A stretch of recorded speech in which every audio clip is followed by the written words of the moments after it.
Have you been sitting on the sidelines watching everybody else get rich in real estate? All the influencers on Instagram, people on Facebook, all the people you see on YouTube, all the fix and flip shows on hgtv, and you keep telling yourself, man, I would love to do something like that. One day, I'm gonna be ready to flip houses. One day, I'm gonna be an investor. One day, I'm gonna take control of my finances and make 5 figures and 6 figures every single time I purchase a house and do a deal. Well, today is your lucky day, my friend. I'm gonna lay out all the steps, literally, all the steps that you need to follow in order to be able to flip properties. I'm going to list out the requirements necessary and show you how easy it is for you to get in the game. I'm also going to give you some tips and gems that's going to make sure that your first flip and every deal after that puts you in the profit, not in the negative. We flipping this property to get this money, just like the influencers and the people on TV talk about. Now, everybody ain't getting money flipping houses, all right? There are mistakes that can be made. You can lose a lot of money. You can go into the red. You can mess up your credit. You can mess up relationships, and this can stress you out. But doesn't that sound like every other risk you've taken in your life? Let's be for real. Houses ain't going nowhere. It don't matter what the market is doing. It don't matter how far technology advances. People are going to still need a place to live, all right? So you will forever be able to fix and flip homes, take an ugly property, beautify it, remodel it, and put a new family in there. There's always going to be a need for that. So if you learn this skill, you can make money forever. That's enough small talk, y'all. Let's get right into it. All right, y'all, so I'm gonna go through 5 things that you need in order to fix and flip your first property. First, we're gonna talk about finding the perfect property for your first fix and flip. Second, we're gonna talk about evaluating the cost, which is us talking about your potential profit, my friend. You wanna stick around for that. Third, we're gonna talk about inspecting the property and doing your due diligence. Do not fail at this step, okay? This is gonna be the make or break, my friend. You have to do your due diligence on every property. Does not matter what the seller is telling you. You have to do your own due diligence and check into the actual condition of the home. That is your job, not the seller's. Fourth, we're gonna talk about taking action and go ahead and pulling the trigger. We are not gonna get analysis paralysis and keep on studying and learning and learning and learning and learning and learning just to never do nothing. No, if you're watching this video, I hope you're ready to take action and pull the trigger. We're gonna talk about that. Lastly, I'm just gonna give y'all some of the tips that have helped me, some of the hard lessons that I've had to learn that I can tell you right now that you can go ahead and put in your little supply kit. So that way, every flip that you do, you can refer to these things and make sure you stay on the right track. So stick around to the end to get these gems and get the lessons that I had to learn the hard way. I'm gonna give these gems to you so your experience can be you learning the soft way, unless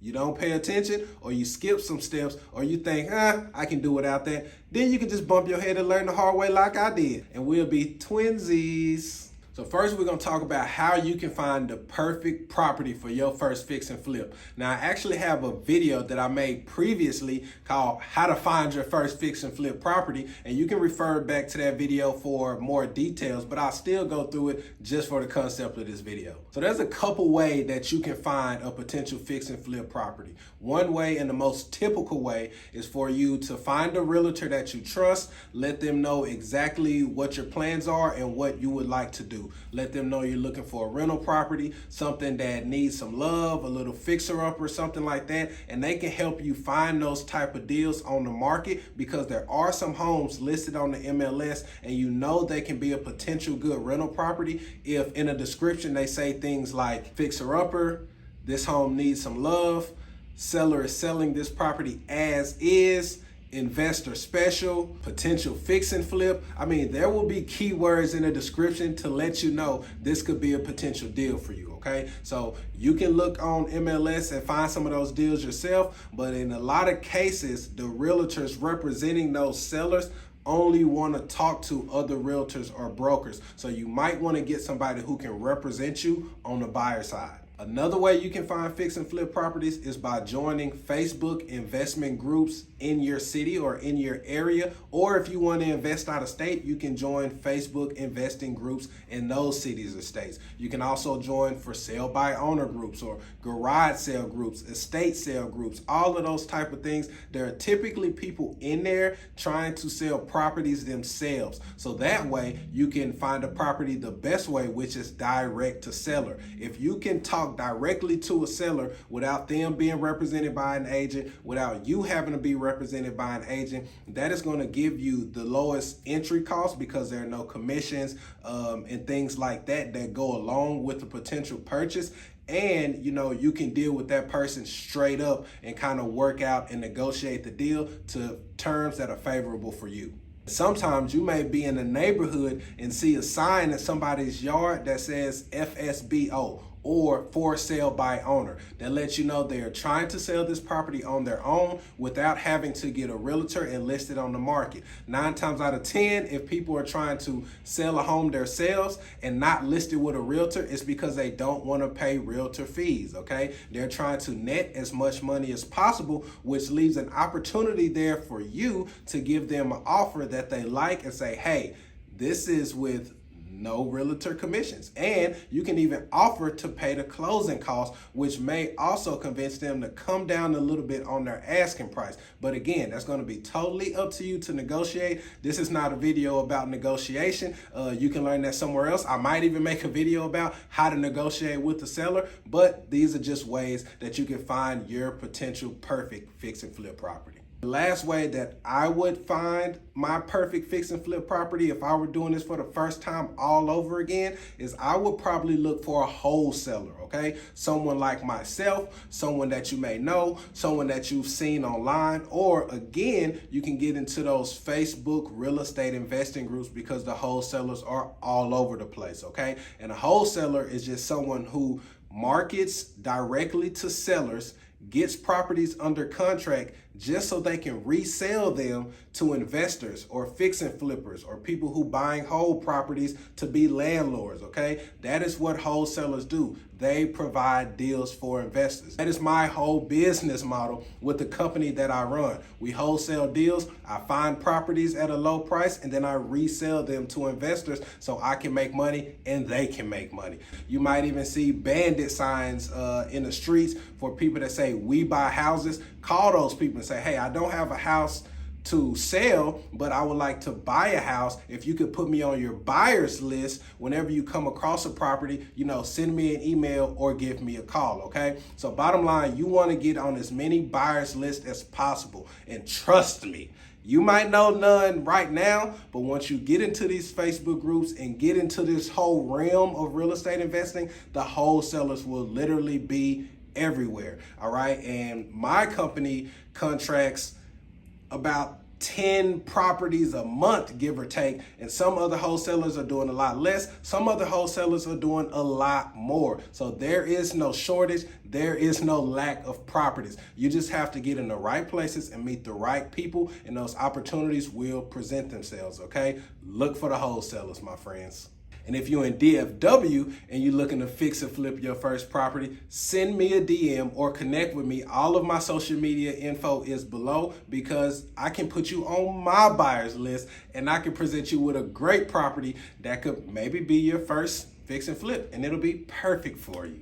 Now, just a little bit of advice here. If you are going into your first fix and flip, you want to ideally get a fix and flip that is not a complete gut remodel, okay? And when I say a complete gut remodel, I mean this house is in horrible condition, probably the worst condition you've ever seen a house in. It's a thin line between, can this house be remodeled or does this house need to be torn down so we can build a new house? If you have to do everything to this house, it may not be a good idea for you to take on something that extensive for your first fix and flip. And when I say a full gut remodel, I mean it needs all the cosmetics. It needs a new kitchen, new bathroom, new sheetrock, new new interior paint, new exterior paint. It needs a new roof. It needs new foundation. It needs a new electrical system. It needs HVAC because they've had window units. It needs new plumbing. I mean, if every single part of the property needs to be remodeled, it may not be a good idea for you to take that on as a beginner. Now, that's just my suggestion. If you get a great contractor, you have a great business partner, and you have a great team who can help you through that, then cool. But if you going based off of this Instagram video, you taking down some information and you're going to jump in the game just with the knowledge that you're learning today, there will be a big learning curve around, being able to spot things in the house that need to be remodeled, that need attention, and understanding the cost associated with that. So I would advise that you steer clear of any full gut remodels. You would ideally want to be looking for a fix and flip that just needs cosmetic updates. And when I say cosmetic, I mean pretty much the inside. It needs new flooring, new paint, kitchen and bathroom updates, things like that. But if you have to revamp the whole house, it may not be a good idea for your first fix and flip property. Just my opinion. Second step is evaluating the cost, okay? So there's a saying in real estate, and you want to write this down. You make the money when you buy, not when you sell, okay? So the purpose here is you want to buy a property for as low as possible. Buy low, sell high. That's the name of the game in real estate. If you buy a property that's priced too high, you may end up losing money on the deal because you still have to consider your rehab costs, your holding costs, your loan costs, and things like that. So you ideally want to buy a property at a price that is so low, it gives you room for error because there will be mistakes made, especially if this is your first flip property. In order to evaluate the cost, you need to have your purchase price. So you're going to know this because that's what the seller is asking. And then you need to know the ARV, or after repair value. This is how much the home could sell for after it's fully remodeled. This is based on other home sales or comparable home sales in the same area, neighborhood, or zip code that have recently sold on the market after being updated. Now, I'm not going to go through how to calculate the numbers on this video. I'll dedicate another video to that, but you just know that that's going to be, your purchase. If you purchase at $100,000 and the after repair value is $250, that means there's a margin of $150,000 there, okay? Now, some of that margin needs to be your profit. The other part of that margin is going to go into the rehab costs. The other half of that margin is going to go into your loan costs, your holding costs such as home insurance. You have to get the utilities turned on, you have to get the water turned on, and things like that. And since you are gonna need to get a loan to buy this property, more than likely a hard money loan, which is a fix and flip loan. And I also have a video on how to get funding for your first fix and flip property, so you want to stop by and watch that as well. Once you get a hard money loan or a loan for the property, if you get a good deal, they will typically fund the purchase price for the house and they will fund the rehab cost for the house. But you have to get the property at a low enough price, okay? And you're gonna wanna reach out to different lenders to get the different type of terms, okay? Some may have higher interest rates, some may loan a higher percentage of the after repair value than others. So you wanna kind of play around with those lenders unless you have one that you feel really confident about. I would suggest that you go ahead and call about 3 to 5 lenders, compare the rates and terms, see who has the best service, who gives you the best conversation and answers to your questions, and then roll with whoever makes you feel the most comfortable, but also has the better rates, because the money is what matters. But considering that hard money loan, it's gonna come at a cost, okay? Now, they are going to loan you this money, but you're also gonna have to pay points on that money, which is pretty much like an entry cost to getting the loan. They're going to charge you for doc prep. And so once you finalize the loan and go to closing costs could end up costing you. You could potentially have to bring 10 to 15 grand to closing, just considering the closing costs from the title company, title insurance, and the loan cost to get into the loan, okay? So it will not be free. Yes, they will fund the purchase of the property and they will fund the rehab, but there will still be a small entry cost, okay? And I don't want to give you a number because there is no set number. It depends on the purchase price of the home and the interest rate of the loan that you are getting. But you want to consider that once you buy this fix and flip property, you could be in this deal for 6 to 12 months, depending on how long it takes it to rehab and then how long it takes to resell on the market after the rehab is complete. Now remember, you have a loan for this house, so it doesn't matter if it takes you 3 months to sell the house or 12 months. Every month you are in this loan, you are paying interest on that loan, okay? That's what I mean by holding costs. You have to pay loan interest every month. You have to pay the utility bills for the house every month because utilities have to be on for the workers to come in and rehab it and for it to be properly inspected. You have to have water on at the property.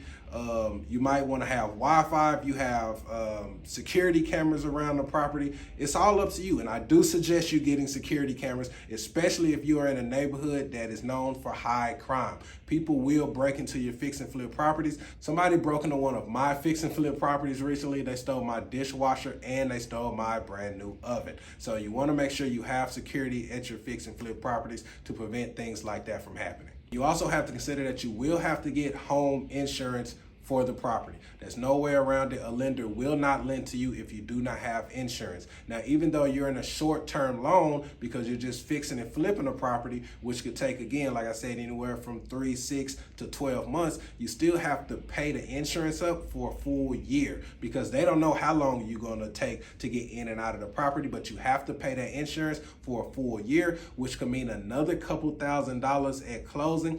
But the good news is if you sell that property in 6 months, then the insurance company will refund the other half of the year. So you'll get 6 months of that payment refunded back to you. But those are all the holding costs that you must consider when you go into a loan to purchase a fix and flip property.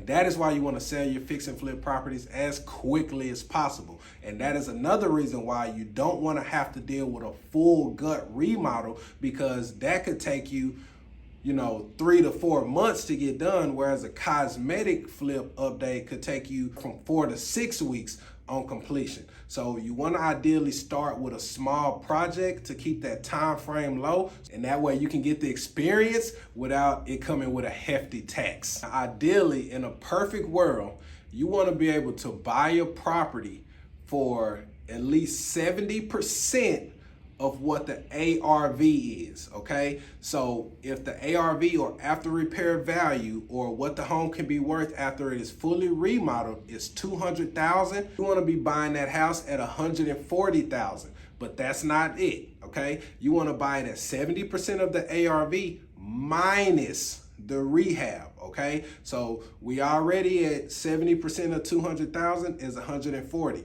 Now let's say the house needs $50,000 worth of rehab. Now you need to be buying that $200,000 house for $90,000, okay? That is how you set up a nice cushion for you to be able to create profits for your first fix and flip. Now you're probably thinking, now how the hell do I know how much rehab is going to be needed on the house if this is my first time? Great question. Now let's talk about the third step, which is inspecting the property. So since you have no experience when it comes to inspecting a property, you want to go to a property with your contractor, okay? Now, since this is your first property, you probably don't have a contractor. Well, that can be the easy part, and it can be a problem. So you want to make sure you vet contractors and make sure, they may be a good fit for you. But here's how you can find some contractors. You can go back to the Facebook investment group that I mentioned in the beginning of this video, because there are also contractors in those groups looking for work, obviously, because they know investors are also in those groups. You can go to Home Depot or Lowe's, because 9 times out of 10, the good contractors have work. And so you will see their trucks pull up. They'll say something about remodeling. They'll have their number, their business name, the email on there. You can literally screenshot those and call those people later and say, hey, I have this property, can you come and check it out? Or you can use apps like Thumbtack to find general contractors. Or you can Google search general contractors or home remodeling in your area, and I'm sure dozens of people will pop up. You're gonna have a lot of options. Again, it is up to you to vet these people, okay? Some people might charge way more than some others because they are bigger operations.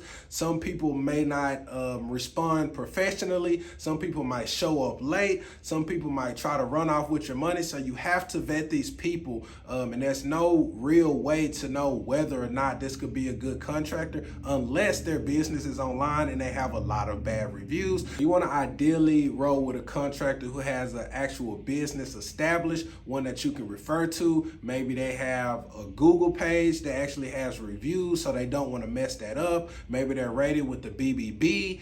So you want to look for companies that are actually established and look like they're not going to just run off with your money. Now, I will say, when you do lock in a contractor, and if they give you the quote and everything, and you start the process with them, never give them all the money up front. I don't even give 50% up front, okay? If my contractor is doing a rehab and the rehab is gonna be $50,000, I might start him off with $5,000. Then I'm gonna go by the house, check the progress. I'll send him another $5,000. I'm gonna go by, check the process. Now I might send him $10,000. And so it's really gonna depend on the work that they're doing, how quick that they're doing it. That's how I'm going to pay them, all right? So I'm not gonna do 3 payments to get to $50,000. No, I'm never giving my contractor a large lump sum of money up front because I understand the process, and I've heard too many nightmare stories about people giving half or all of the money up front to contractors. They work one day, do some work, and then they never see the contractors again. I don't have that story to tell, and I'm gonna make sure I am never able to tell that story because I'm never giving all the money up front, and that's just a pro tip, my friends. But once you find a contractor and you get them to come to the property with you, now 9 times out of 10, they will give you these quotes for free, okay? But so you don't wanna waste a lot of people's time. You wanna make sure this is actually a property that you plan on pursuing before you start having contractors come out, because again, they do this for free, but you don't wanna take advantage of people. So you want to just let them know that you have a property that you're investing in, that you need it to be remodeled, and you want them to come by and give you a rehab quote or a statement of work, also known as a SOW. And you want to make sure they give you a detailed statement of work that details the work they're going to be doing and is itemized by the project and the cost, because essentially this is what your lender is going to want to confirm. Okay, this is the purchase price and this is how much the remodel is going to cost, because remember, they are also going to loan you the money for the rehab. So you're going to need a good contractor who can provide a detailed statement of work that you can provide to your lender to help you with the process. Now, you want to try and get a contractor who has a lot of experience remodeling single family homes, especially since you have no experience at all. So you're not going to be like the people on HGTV who can walk through the house, point things out and say, okay, we want this done, this done, this done, and this done. No, you might have to tell your contractor, hey, this is another property that I saw online. I want it to look similar to this. Or you can ask them to show you some of their previous work. What type of countertops do they usually use? What type of cabinets? What type of flooring? Because a lot of times a great contractor can actually pick out the materials for you if you don't want to piece by piece that. But sometimes you might want to get your hands dirty. You might want to say, okay, this is the type of flooring we want, and we want it to match the cabinets. You might be an interior designer. I don't know. So, you might be really comfortable doing that, but you might not know that the floor is leaning and you have to get a foundation check, all right? So you want to get your contractor over there. If there's a really great opportunity that you might buy this house, or you have it under contract and during your inspection period, you want to go ahead and hire an inspector to come over and look at the house thoroughly, because a contractor can tell you, that you need new cabinets and they can fix things like that, but an inspector is going to tell you, is your electrical panel up to date? Is the plumbing working sufficiently? Does the house need foundation work? Is the roof in good condition? Can it pass an inspection, or are you going to have to get a new roof? Is the roof fine, but you just need new shingles? And so you want to get an inspection because the inspector is going to go over all of the major things. A contractor typically will not go over all the majors. They're just going to be there for the cosmetics, okay? For the interior rehabbing and things like that need fixing, but they won't really get into plumbing, electrical, HVAC, and all of that type of stuff unless it's just, blatant and obvious that these things need to be fixed, which a lot of times they are not that obvious, and you have to do some back testing, and there are underlying issues that don't show on the surface, and you want to know about those problems, especially with major ticket items like the roof, HVAC, foundation, and plumbing, all right? Hire an inspector if this is a property you really like and that you really are considering buying, because major ticket items can knock a big hole in your budget, okay? If your budget is $50,000 and the roof gonna cost you 10, but the foundation and plumbing gonna cost you 30, you don't have room in the budget to fix the cabinets in the bathroom and the flooring, and it's like, well, this deal isn't gonna work. So you wanna know how much it is gonna cost you to rehab this house, and it's a lot of steps, but it's what you gotta do, man, if you wanna make some profit. You can't just be overlooking and skipping steps. Now, lastly, once you found somebody to sell you a property, you see a property that you like, you get it under contract, you've had your contractor and an inspector inspect the house, you've ran your numbers because you have a realtor friend or you have another way to run your numbers to figure out what the after repair value of the home could be compared to the purchase price and what the rehab and holding costs may be for you, and it looks like you may have some profit here. Perfect. What you want to do is go ahead and purchase the house and start the remodel. Don't get into analysis paralysis, all right? The numbers won't always line up perfectly. You might miss a figure or two here. You might over-exaggerate on one cost. You might under-exaggerate on another cost. There is going to be some risk associated. So even if you apply all of the information I give you here, there's still going to be some gray area and there's still going to be some risk associated. But you have to be up for that challenge if you want the big reward that can come from flipping this property. Do not get analysis paralysis and get stuck in your mind, my friend. This can be done. Rookies are fixing and flipping properties every single day, and some are getting paid, but some are not, if I'm being honest. Bottom line, if it looks good, if it feels good, if the numbers are looking right after doing your due diligence, go ahead and pull the trigger. Stop thinking about it. Now, the next couple things are kind of random, but I'm going to go through some requirements and some gems that I have learned along my flipping journey. And at this point, we have flipped 9 properties. In reality, this is not a side business that you can get in without any capital. You're going to need anywhere from $25,000 to $50,000 liquid if you want to fix and flip a property. And I say that because now you don't need all of that money up front, but you will need closing costs that come with purchasing the property. You will need the holding costs like the interest on that investment loan that you're going to have to pay every month.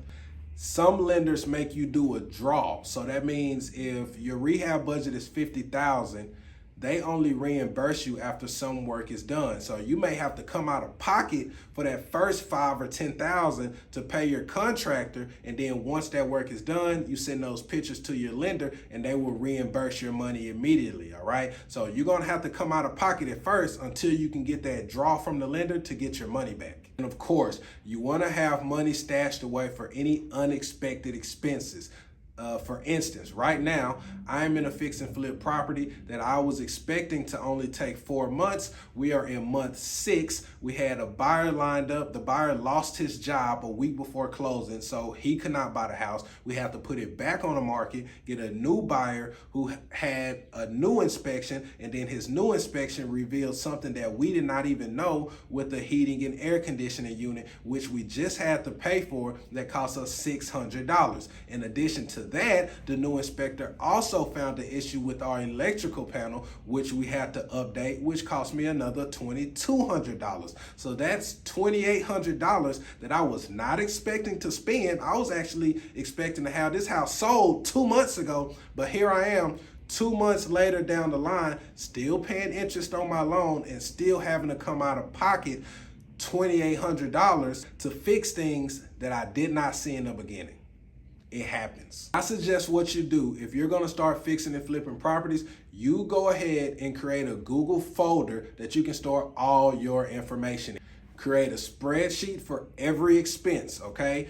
You wanna list literally every figure that's going into this deal, you wanna have on a spreadsheet so you can see that right in front of you. What was the purchase price? What is the expected after repair value? What will the loan cost? What are your holding costs? What will the cost be when you go to close it to sell the property if you sell it at $250,000? This is all information that you wanna have. Then you also wanna list every single expense, okay? This can be the rehab, anything outside of the rehab. Are you staging the property? Did you have to buy a water hose to water the lawn? Did you have to get the lawn cut? Any expense you want to list on an expense spreadsheet, and I do that in a Google Drive. It's free, it's easy. You also want to have a spreadsheet for all the lenders that you contacted, so that way you can keep their information and compare this next time you go into your next fix and flip property. What were the rates? How much were they lending? What were their requirements? Because your status may change from the first flip to the second flip. You might be able to get more favorable terms from another lender who may have required you to have one flip under your belt before they lent to you, okay? So you want to keep all of those lenders' names and their term and loan information in the spreadsheet as well. Keep every receipt. Keep every invoice, especially for high ticket items like the roof or the foundation or plumbing. Most of the time when these things are fixed, they're going to come with a warranty, and you want to make sure you can provide that warranty to your new buyer or your new buyer's realtor, because that is going to entice a buyer to buy your house, because they know, okay, there's a new roof on here, but if something happens to the roof, I'm still under warranty, and that gives them comfortability, and you want to be able to provide that to your buyers when you're selling a property. Because I mean, why do people buy homes? To be comfortable. And lastly, in that same Google Drive, keep all of your closing statements, okay? So when you purchase the property, you will get a closing statement from the title company. And when you sell that property, you'll get another closing statement from the title company. You want to save these documents for you to refer to. And at the end of the year, when it's time for you to file your taxes, this will make the process so much easier. Your CPA or your tax preparer is going to need those closing statements. Hire professionals that you can depend on to do remodel work for you, or any type of work in your fix and flip property. Do not get your Uncle Joe's cousin John, who works on houses sometime, to come over and mess with your electrical box, all right? He might be $1,000 cheaper than the guy who has an actual company, but trust me, if you go the cheaper route, that $1,000 will come back and bite you in the ass, and you might end up having to pay $2,000 or $3,000. Do it the right way the first time. Work with a professional, okay? This is not a car. You cannot just take it to some rinky-dink mechanic. We're talking about a house. Somebody is going to live here. Somebody is going to make the biggest investment they've ever made in their life to buy this property that you put on the market. Make sure you are serving a good product. And that's all I got for y'all today, man. Hopefully y'all learned something that will actually help y'all invest in your first fix and flip property. And hopefully that property is perfect for you. And hopefully that property turns a profit, because that's the whole purpose of this video. I want you to get into fix and flipping, but I also want you to make the money so you can keep doing it, so you can be happy about doing it like I am. And don't get me wrong, I have lost some money on some fix and flips. Nothing major, but I know friends who have lost $50,000, $100,000 on a flip. But as long as you continue to learn, you continue to tighten up your process, you continue to work with professionals, you know what I'm saying, and just tighten up every time you do a flip, and take all the lessons that you learn and really apply them like you learned something, instead of just bumping your head and going in blindly again, you will be just fine. If you got any value at all from this video, go ahead and hit that like button. Subscribe to my channel if you haven't already. Of course, hit that bell so you can get notifications every time I drop game just like this about real estate, investing, or entrepreneurship. My goal for this channel is to help y'all make money in these areas, all right? So I just want to give y'all the expertise and information that I have, And prayerfully, you can apply that to your life and turn it into cold, hard cash. Until the next time, y'all, tap in.